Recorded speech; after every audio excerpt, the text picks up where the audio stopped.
Reggie, I know that you've played in this game before, but to get to the SEC championship, just how special is that? Oh, it's very special. There's a lot of great teams in the conference that we had to fight off, and we did a great job. Even though we have adversity, we get out of the year losing to Ole Miss, but since then guys are horned in, this is a great opportunity for the young guys to see going on in their career, being here, see how hard it takes to get to where we are now. So we're very happy and excited to be here. Nick Saban says the focal point is trying to finish this season. How, as a leader, are you reiterating that to the team? Man, just past examples. Past examples happened last year. We didn't finish, and even before that, so it's going to be up to us to keep finishing.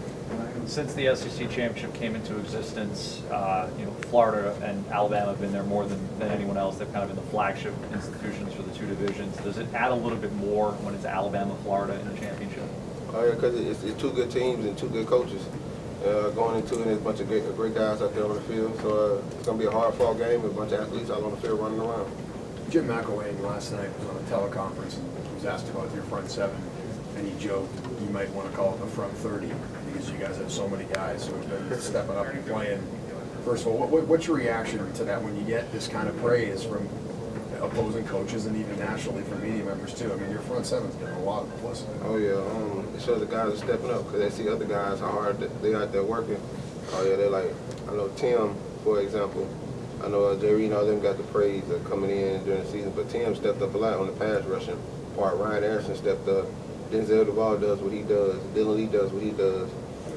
Jay Reed is the force out of the whole front seven, him and Ashawn. So, and seeing guys that they work hard, that makes the other guys want to work hard too in the front seven.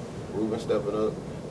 Sean Dale Hamilton, he's doing the things he got to do, but for the most part, when you see your guys that they're working hard, it makes other guys want to step up too and play. I know you always want to focus on the game and all that, and it's true, but I mean, you've had so much national praise. I mean, you hear it, right? You guys are aware of it, no? Yeah, we're aware of it, but it's something that's not going to phase us because we have a common goal on the team. We're trying to get to the playoffs and be one of the top four.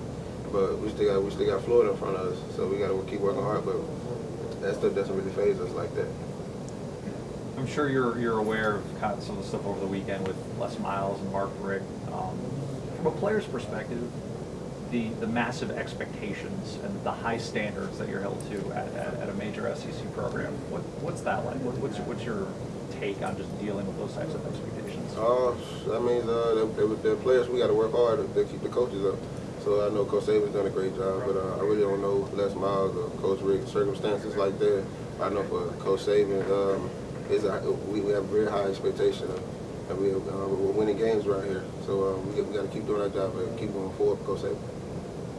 What does Kirby Smart do that makes you all buy in? If you guys are rotating every week and you get a bunch of 4 and 5 stars playing really well, front seven, everything, what does he do as a coach that makes you all buy in? He does the little thing. He makes sure he gets the little things before the big things. The big things are easy to get, and the little things are easy to take them to the side. And Coach Smart helps on the little things all the time to make sure that we got the right calls to set the guys up in the front, make sure that the guys in the back are coming down the right way. So Coach Smart makes sure we get the little things right.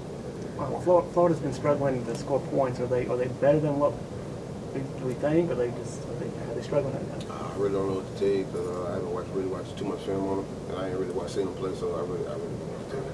I want to ask you about Reuben Foster. I know the tackling form was something that Nick Saban discussed in the last year or two with him. How much have you seen him evolve as a player, not only with his technique, but also as a leader as well?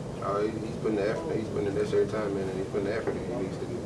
So I know this. I told him this year's gonna be real big for him, and he's doing what he got to do. He's watching film.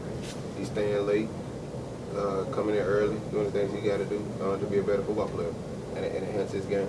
And is that something that you guys just have to kind of impress on the younger guys? That it's almost like you kind of have to be a pro when you come in. Yeah, this type of team Coach Saban runs is a pro style. How we do things around here, and for the most part, you gotta learn how to get your priorities in order from the jump, and that's how Coach Saban runs things right here. It's all about your priorities, then everything else will come. So, yeah.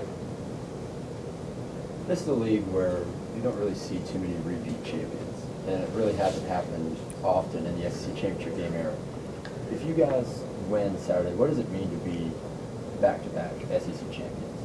I mean, it means we put in the necessary work. Guys are focused in on the right things, and we done our jobs, and we prepared the right way. We didn't slack off, and we did what we have to do. We listened to coach, and I think the only thing we got to do is just keep. Everything we got to do is keep listening to coach, because he's gonna put us in the right positions to be successful. And at times we don't listen to him, and at times we're not. So we got to keep listening to him, and so we put ourselves in the right position. I know we've talked in the past about being in control of your own destiny, and I know the focus right now is just on Saturday. But to some degree, is there a level of comfort knowing if you guys take care of business on Saturday, there's really no need to be worried about the playoff bowl and all that? We focus in all the time. As we're never comfortable around here, because coach won't let us be comfortable. That's the type of guy he is. He always makes sure that we're focusing on the things that we have to focus in on. And right now, like, it's Florida, so we got to focus in on. And when it's time to worry about the playoffs, that's when the time we'll worry about it after that. But right now, we're focusing on Alabama and playing Florida. A couple weeks ago, we asked Cyrus how much fun he was having, and he kind of mentioned how just because he's played for a few years now, he kind of knows the necessary things he has to do. I mean, how much fun have you had this year, especially with the way you guys have rattled off these wins? I've had a great time. Being around these guys in this locker room, it made it so much better. The young guys made it great for me. But like Cyrus said, we know what to expect out of certain things. Our coach does it because he does the same thing all the time. So we know what to expect. But for the most part, I've had a great time being around these coaches and these guys in this locker room.